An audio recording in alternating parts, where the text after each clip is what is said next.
All right, guys. So one of the things that everyone always asks, 7.3 versus the Airbus. What do you like? I thoroughly enjoyed flying the A320. I thought it was a phenomenal office. I like flying the 7.3. It's a horrible office.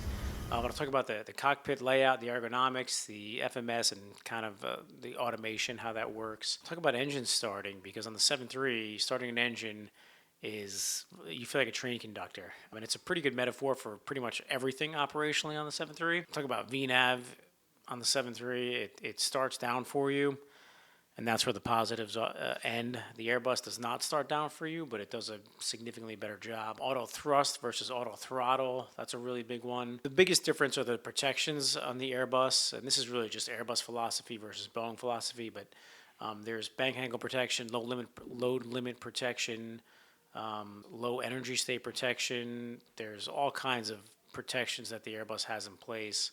Oh, and this huge difference here is the ECAM on the Airbus. Essentially, the ECAM tells you exactly what's wrong and which buttons to press to fix it. Essentially, just gives you a checklist. Where on the 7.3, it's like, hey, here's a light telling you which panel to look up at, and then when you look up there, you'll see a light which will tell you kind of a checklist to maybe go into, which may or may not lead you down the wrong path. And that is something that they have fixed in the 787 and the newer airplanes, and I think it's a sticking point with the FAA. I could be wrong, but for the Max 10, it's like, hey, you have an airplane that's manufactured in 2025 and beyond.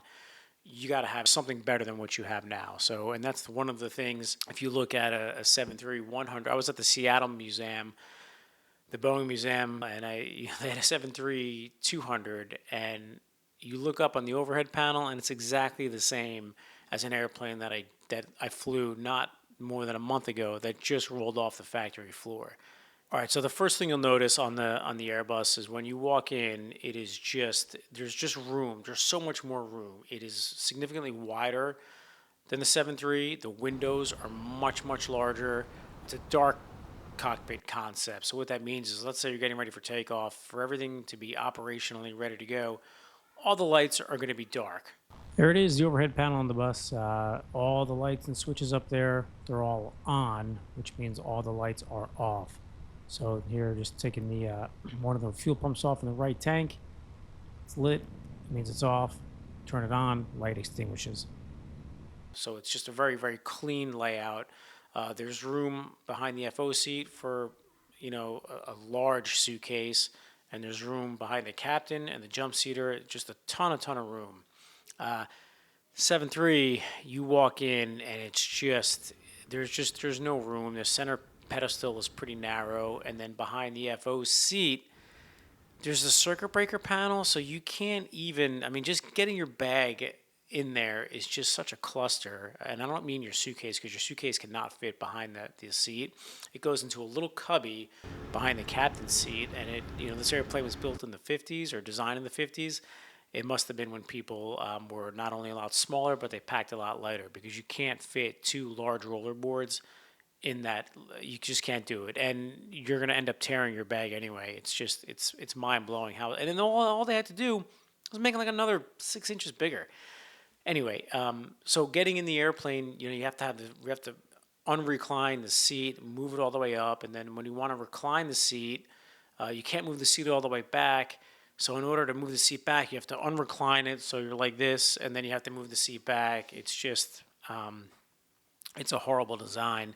The captain's got a little bit more room, not for a suitcase, but just to kind of recline the seat.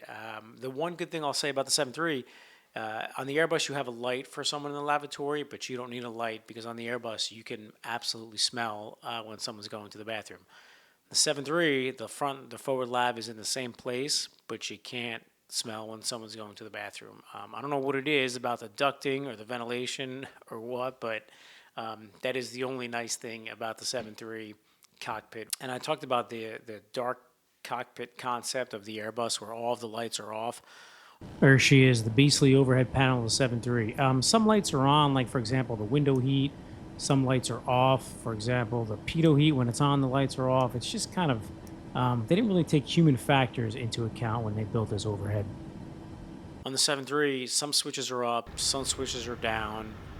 Some lights are on, some lights are off. The engine anti-ice panel is literally right above the hydraulic panel. So engine 1 and 2 anti-ice is in the same general position as the electrical hydraulic pump and the engine-driven pump. And I can guarantee you many people have shut off the hydraulic pumps when they meant to shut off the engine anti-ice. Not a big deal, but it's ergonomically, it's kind of like they just decided to put switches kind of anywhere. The bleed panel on the 7.3 was like the bane of my existence when I was going through training. And I don't know why. I mean, it all makes perfect sense. You can't have the engine bleeds on, and you can't have the APU bleed on at the same time. There's a dummy light that'll say dual bleed. Even if the engine's off, it's just based on the switches. If you're going to start engine number 2, you have to obviously open up the APU bleed, you have to open up the isolation valve, and the packs have to be closed. And you can see this schematic. And it's, for whatever reason, I struggled with that when I first started. And that's because coming from the Airbus, if you had the APU bleed on, it would close the engine bleeds. So it was there was logic there, where on the 7.3, you are the logic. Oh, there she is, the beautiful overhead panel on the Airbus. So here's an example. The APU's on. Once you turn the APU bleed on, the engine 1 and 2 bleeds, they automatically shut off. Where on the Airbus, if this was the Airbus system, you'd have to actually click them off. Here, it does it automatically. What's also really nice about the Airbus too, it has a systems page. So there's the APU system. Here's the air conditioning system. Click on the bleed system there, so you can kind of see real time what's going on with the aircraft system. So just a lot nicer. So here you turn pack 1 off, or pack 2 off, pack 1 off. You can actually see the valves in real time move. Just very helpful in figuring out what the systems are doing, especially if there's a problem. On the Airbus, it's very, very simple. It's just you turn the ignition to ignition, APU bleed's already on, and you just flip engine 1, engine 2, and it starts, and it's great. Where on the 7.3, you got to go up here to turn the ignition to ground, and then you open up the APU bleed, and then you wait for it to spin up, and then you throw a switch down here that clicks off, and then there's just a lot. There's just a lot to do. Where on the Airbus, there's not much to do at all. I'll show you a really quick start sequence on the bus here for starting number 2. You do it via the APU. The APU's on. The bleed is open. Turn the engine mode to ignition start. Make sure you have good air pressure, and then you go ahead and take the engine 2 button right there to on.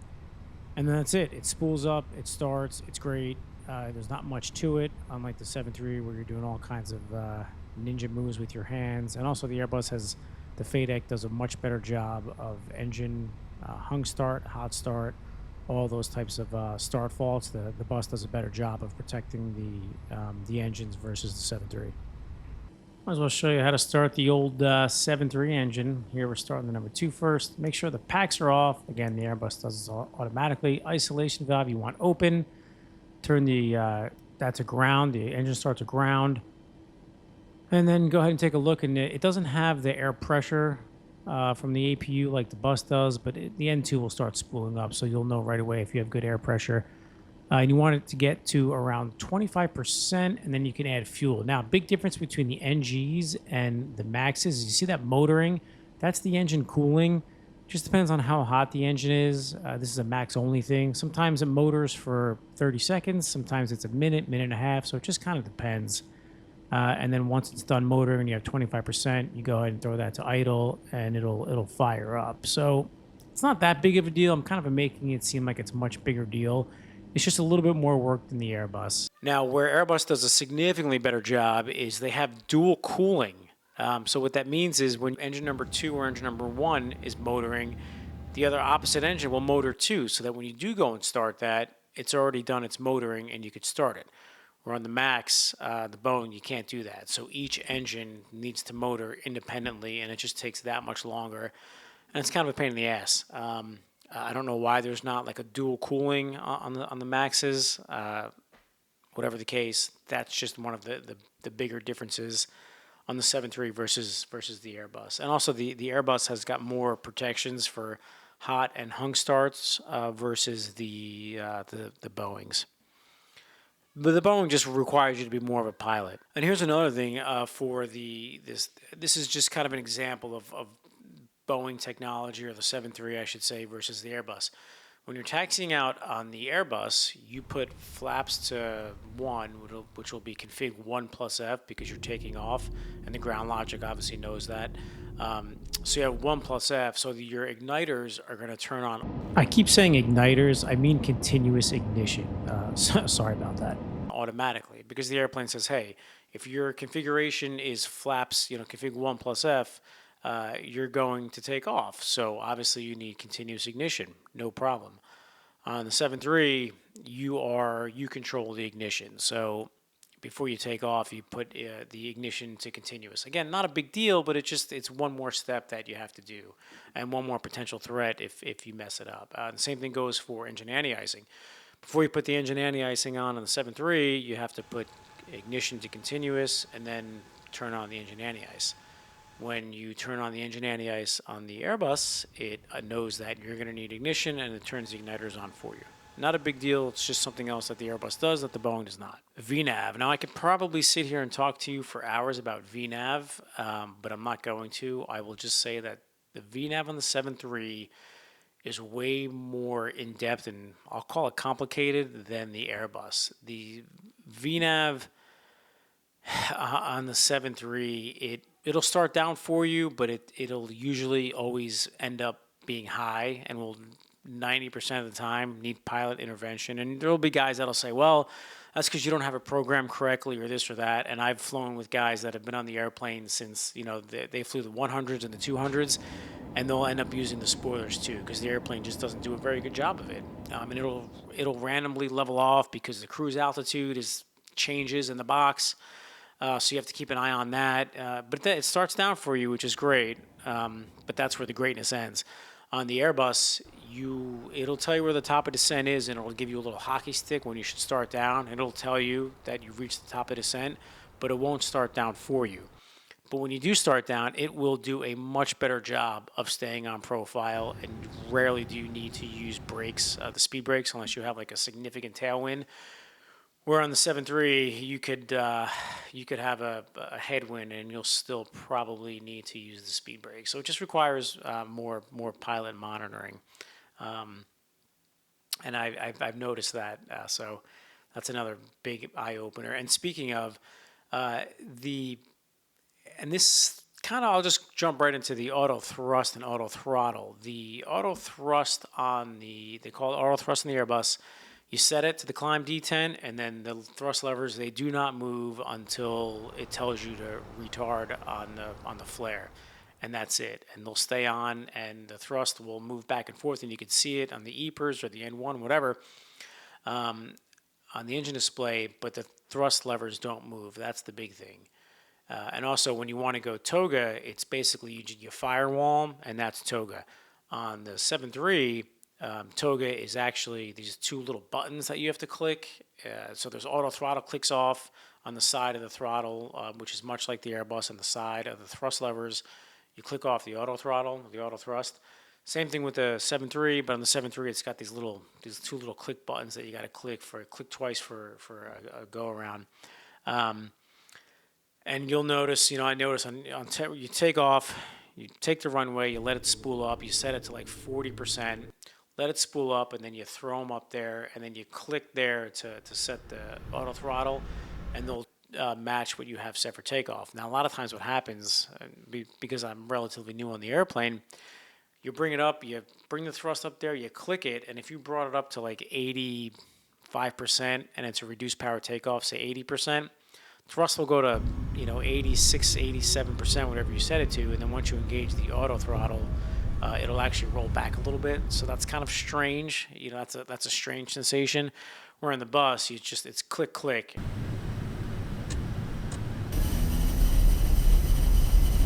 And then it seamlessly gets to your pre-programmed reduced thrust takeoff or toga takeoff, whatever it is. So it's just another nice little feature of the auto throttle or auto thrust on the Airbus. I will say this, on the 7.3, the auto throttles, they move, which is really, really nice. And you could also intervene. So let's say you're below 10 and you hit a gust of wind and you're at 260 knots. You can bring the thrust to idle real quickly and let go, and then it'll slowly bring them up. So it doesn't disengage the auto throttle. On the Airbus, if you move those auto thrust levers to idle, it's going to kick off the auto thrust. You can move the auto thrust to, let's say, 30%, and the auto thrust will stay on, but your thrust limit will then be 30%. So those areas are not hard to get used to, but they're just very, very different philosophies. Because it is really nice that you can move the auto throttles on the 7.3. For example, if you want to start a climb a little quicker, they give you climb, maintain, whatever. You can go ahead and pretty much firewall them and then just let auto throttles do the rest. That's really, really nice. I do like that. That being said, the 7.3 auto throttles are very, very lazy. So let's say you level off, you're in a descent, you level off, and you're maintaining 250 knots. It'll slow down to like 235 knots, 240 knots before the auto throttles kind of spool back up again. They're just very, very lazy. On the Airbus, it did a much better job of staying, dead on at 250 knots. You would level off and the thrust comes in, and it just does a much, much better job. So the auto throttle on the 7.3 is just much lazier than the Airbus.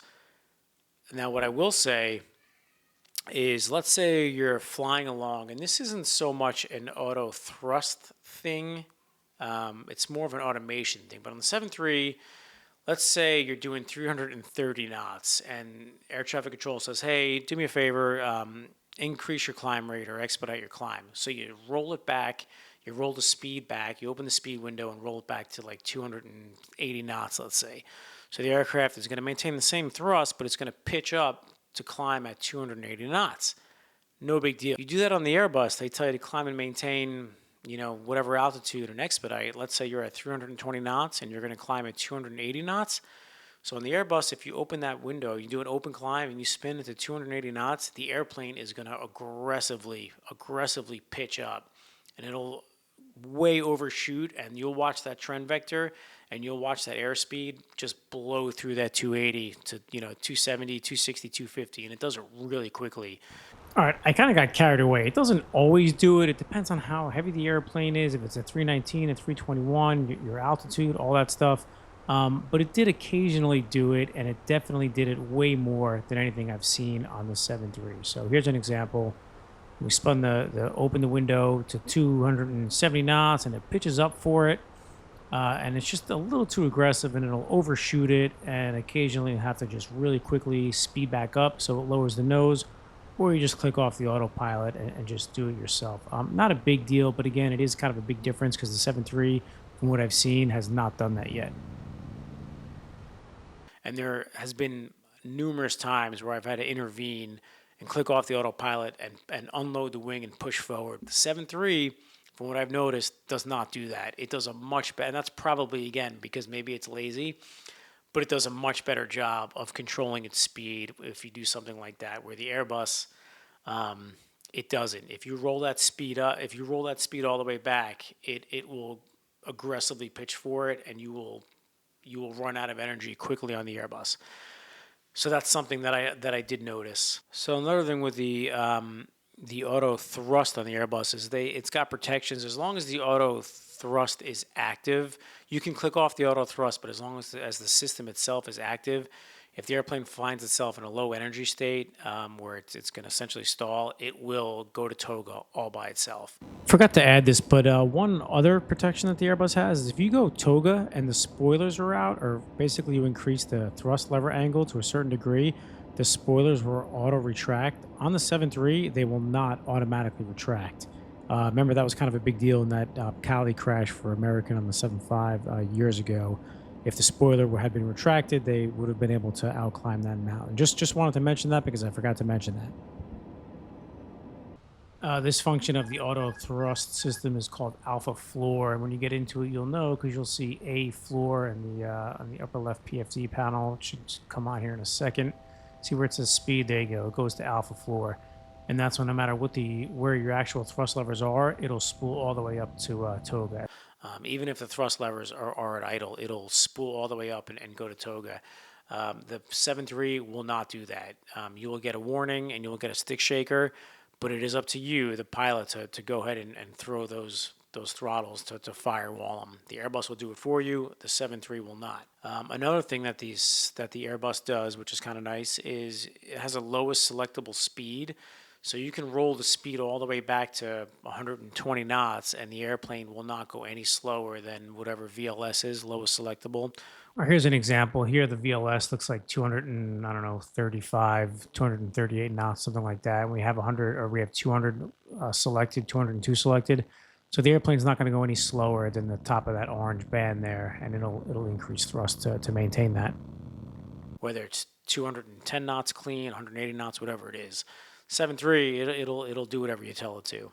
Now it does have when it senses getting close to exceeding the critical angle of attack, the leading edge devices do come out on the 7.3, where you don't have that on the Airbus, but again, that's because it's going to lower the angle of attack. It'll hit what's called alpha max, which is the highest angle of attack that it's going to let you do, and you can pull the stick all the way back, and it's just going to keep going down. It's not going to let you exceed that critical angle of attack in normal law. A couple of other protections that the Airbus has is you can't roll it excess of 67 degrees, which, I mean, that's pretty aggressive. On the Airbus is, let's say you're flying along, autopilot's off, straight and level, you could bank the airplane up to 33 degrees and just let go, and not only will it stay in that turn essentially forever, but you don't need to increase back pressure. It does it all for you. So it's very easy to make a nice level turn. Now, when you exceed 33 degrees of bank, you do have to start increasing that pitch to maintain that. And what's really cool too, let's say you bank the airplane to like 40 degrees, it will return back to 33 degrees and then stay there when you let go. That's pretty cool. The 7.3, it's going to do whatever you tell it to, and that's it. Because it's an airplane, right? It's cables and Yoke and all that other fun stuff. The bus does have something called alpha locked, and that's basically if you try to retract the flaps and you're too slow or too high angle of attack. The flap will come up, but the slat will not. It'll stay out. And this is obviously what happened right after takeoff when you retract the flaps to accelerate. People ask me what I miss about the Airbus, and it's not the tray table. It's actually the sound of the IAE engine spooling up. The howl on those things is just incredibly awesome, and I do actually really, really miss that. Just listen to these engines for a minute and tell me they're not awesome.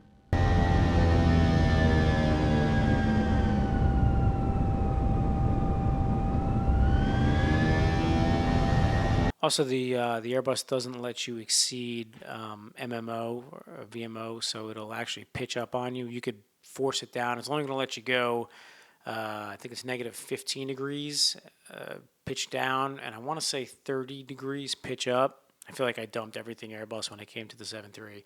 But the point is, you could just push full forward on the stick, and it'll go negative 15 degrees, and it'll speed up until it gets to a couple knots past the barber pole, and then it's actually going to pitch up on you automatically to make sure you don't exceed it. And you could yank back as hard as you want on the stick. It's going to stop at 2.5 or 2.5 Gs, I believe, in clean configuration, and 2 Gs non-clean configuration. But the point is, you can't overstress an Airbus. You could try, but in normal law, it's not going to let you. 7.3, you can certainly overstress it.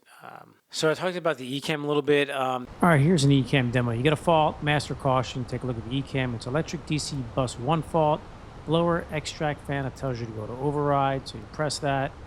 And those actions will go away because you completed them, and then it tells you all the inoperative systems that are related to the system fault. So that's kind of really nice. Even if you have an engine failure, it essentially has an electronic checklist of immediate action items that you do, and you just read and do, and one by one it goes away when you actually accomplish it.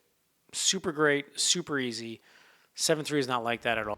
You get a master caution, you get electric on the little annunciator there, and then you kind of got to look up to the electric panel and figure out what light is on. Let's say engine or hydraulic. So it'll light up hydraulic, and then you look up at the hydraulic panel and see what light is illuminated there. And then if you have an immediate action item, you do that, a memory item, and if not, then you go into the checklist, which there could be multiple reasons why that light is illuminated, and it's kind of up to you and the crew to kind of figure out what to do, and that I think is something that is going to change. Maybe on the Max 10s, but don't quote me on it. I don't know.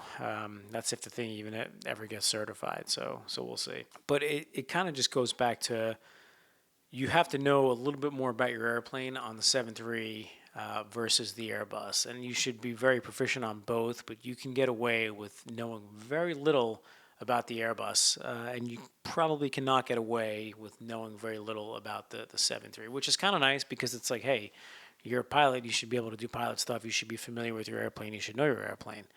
So now what it's like flying the airplanes, the Airbus was a phenomenal office. It was great, but flying it was always a little strange because you never felt like you were actually flying it. You're always kind of managing it.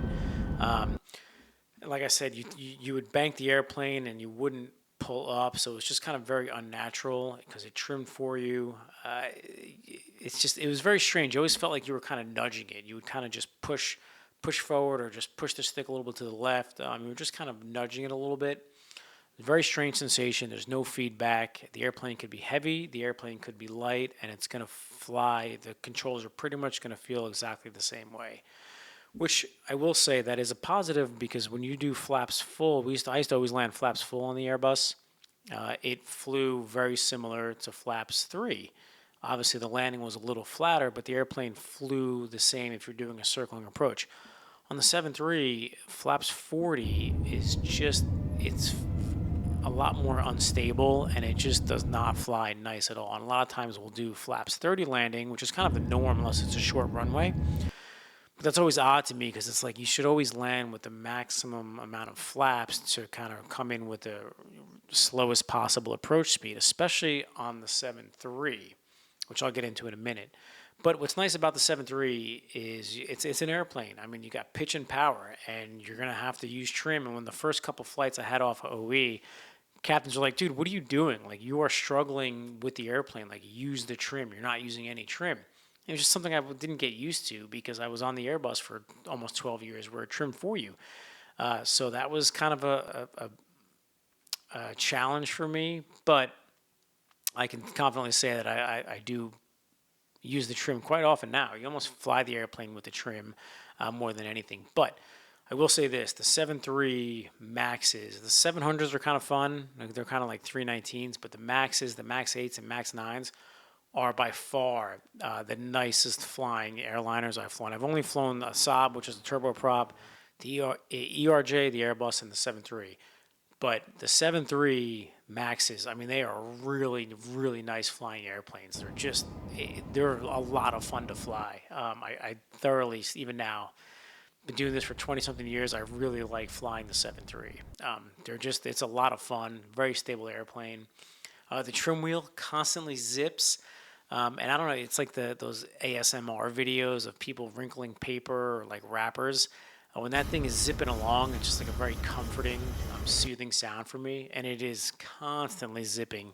And if you don't watch your knee, you will bang your knee and you will experience the worst pain of your life. So that is just a warning to anyone going in the 7.3.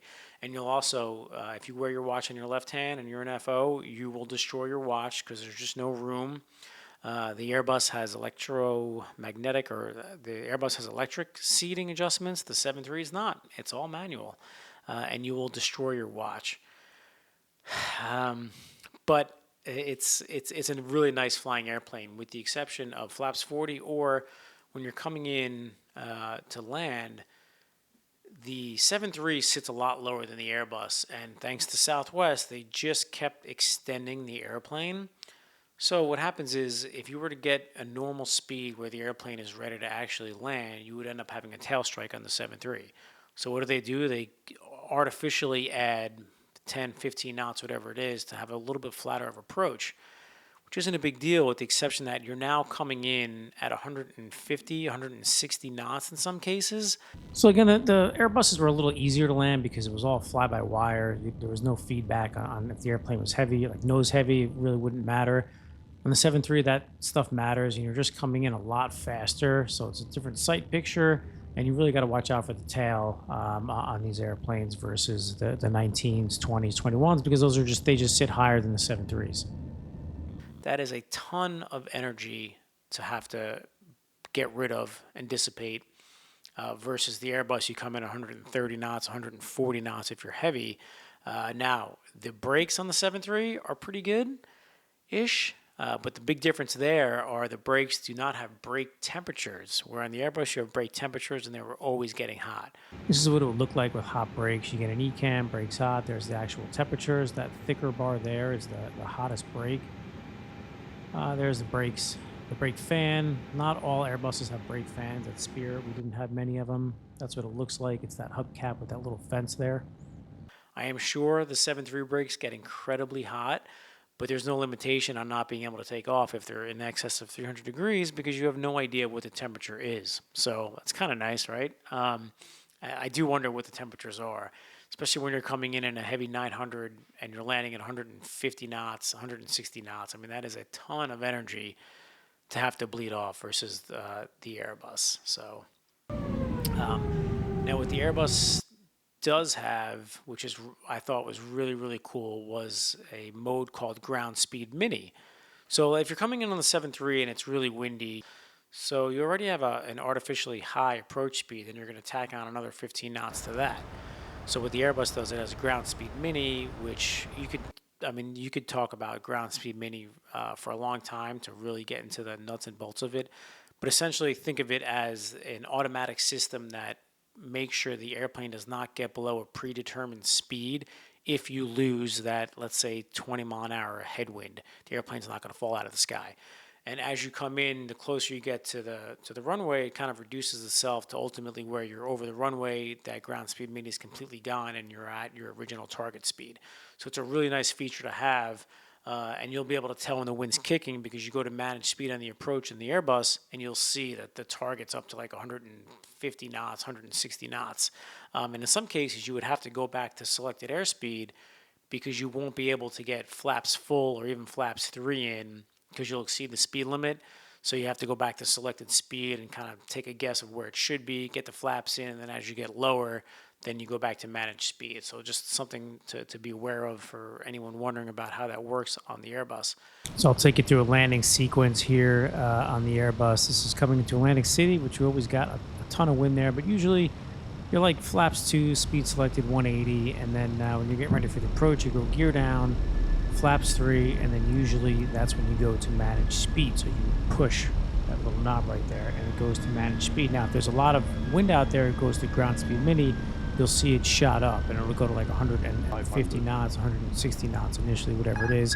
And as you get closer down to the runway, it gets a little lower. In this case, on the sim, it just kind of stayed around 140. And then you usually just keep it going, keep the AutoThrust on until it tells you to retard, where you bring it back to idle, flare the airplane, and that's it. It's pretty simple. 50, 40, 30, 20, retard, 5.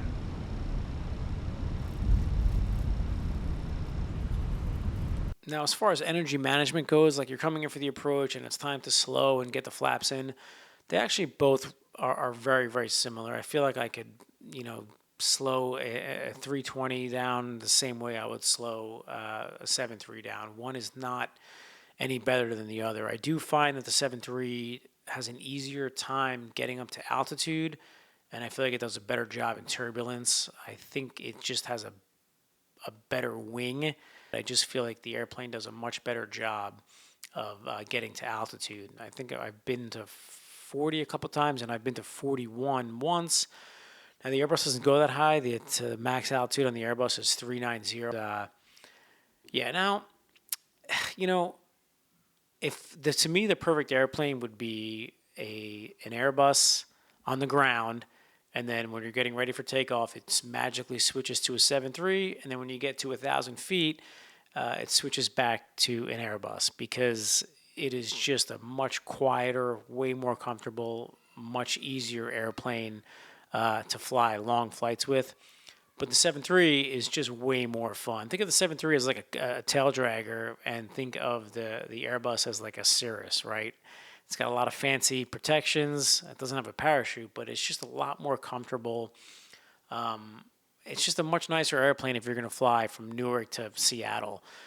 But the 7.3 is way more fun when you're doing a circling approach. And I get it. As professional airline pilots, so our job is not to, have fun in the airplane. It's to move people A to B as safely and efficiently as possible.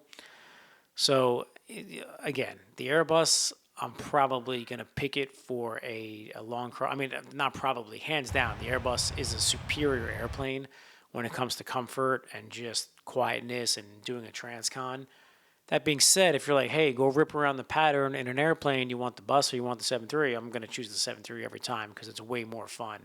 But that gets old after 3 or 4 legs a day, especially, I don't know how the Southwest guys and girls do it. I could not. 4 or 5 legs a day for 4 days in a row on the 7.3 sounds like absolute torture. But it is a fun airplane.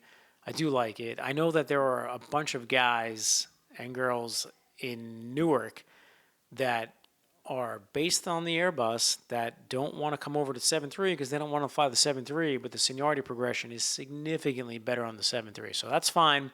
I want them to stay.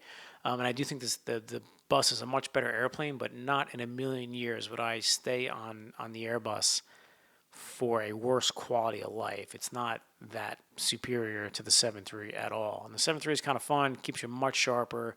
It's much more engaging. So that's what it's like to fly the 7.3 versus the Airbus. For anyone wondering, 7.3 is like a big 172 or J3, and the Airbus is like a Cirrus that calls you a retard on landing. But I don't know. Probably stay on this airplane for a little bit longer because seniority progression is good on it, and the airplane's growing on me. I'm still learning it. But it's legit a lot of fun to fly. It's like a big 172 where the Airbus is not really fun to fly. It's easy to fly. I also find it much easier to make nice landings on the 7.3 than the Airbus. The Airbus was easy to land, but you would think you would have a nice landing and you end up just crunching it on. Where in the 7.3, you can kind of tell if you're going to have a nice landing or not. But I don't know. That's all I got. Anyone has any questions about the 7.3 versus the Airbus or system that I mentioned or protection, let me know. I'll be glad to answer it as best I can. I'll research it if I forget because I did memory dump a ton of the Airbus stuff. But the one thing I did not forget was that the lavatory smell is non-existent on the 7.3, and it was pretty horrendous on the Airbus. All right, that's all I got. Thanks, guys.